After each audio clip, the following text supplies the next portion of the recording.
But I think Odegaard is such a good player that, like, I don't think we're better without him. I think he helps us open teams up. He's never shy to call for the ball. He never hides. I love a player like that. The level of confidence and the level of support he shows up for his teammates, you can't be better without that. And I still think he's an underrated defender. I think Odegaard is one of our best defenders in the team. And so if you're playing him next to Rice or Zubimendi, while you give the other two a break because we don't have replacements for them. Well, we may think we have a replacement for Odegaard, which again, I'm not sure we do, but I think we've found ways of coping without Odegaard. I don't know if we have ways to cope without Zubimendi or Rice. So, like, in order to not overplay them, I think sometimes you may have to start one of them on the bench, especially in home games, and play Odegaard next to one, and then Eze in the 10. That way you have your Eze in the middle in the number 10, especially in games where you're playing Gyökeres as your number 9. It seems that Gyökeres thrives with a player that plays closer to him where he can collaborate a little bit. And Eze, more so than Odegaard, plays close to the striker. Odegaard will swing to the left, to the right. He will swing in between the center backs. Odegaard roams. He just goes all over the place, trying to create numerical advantages, trying to push us up the field. Eze doesn't get involved in all of that stuff.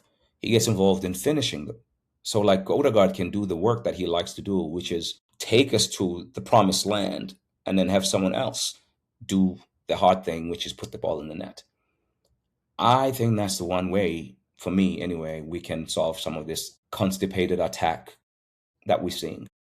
I think Arsenal's attack looks constipated a lot because we do take too many touches and we are very Odegaard centric. However, I don't think that's his fault. I think it's because he's a guy who likes to take responsibility. I'm not blaming him for being who he is. He needs to show that level of personality. However, I think playing him deeper means maybe the ball moves a little bit further away from him, and then he can join later on and then take shots, from different range, because he does have that in him. But maybe when he's playing so close to the front line, sometimes he thinks pass first, and maybe you need a shoot first player like Eze in there, or even a Saka behind Gyökeres. I don't care.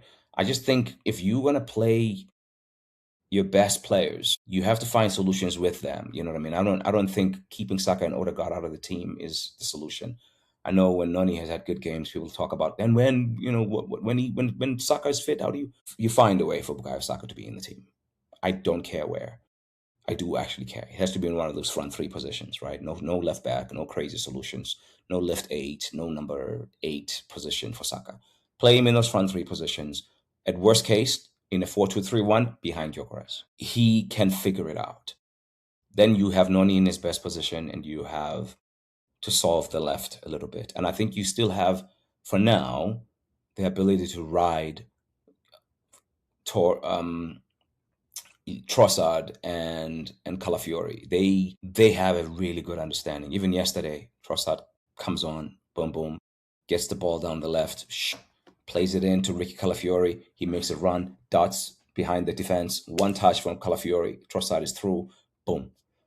And another favorite Trossard moment yesterday was him getting the ball, spinning, doing like a little donut close to his box, drives the ball to the right, releases, gets the ball back from Odegaard. He's running right through the pitch, sets up actually the corner that we get, that leads to the Jesus shot that gets saved. Trossard, that's all about Trossard and him showing personality. Now, there's a player who likes to take a risk and who's a gambler. So Ateta needs to find a way to balance the not just the style of play in terms of what people look like when they have the ball, but the kind of the psychological profile of the team. I think he has to find ways to balance that out. I think sometimes we have too many guys who are looking for the perfect play, who are very risk averse because they don't want to be counted on.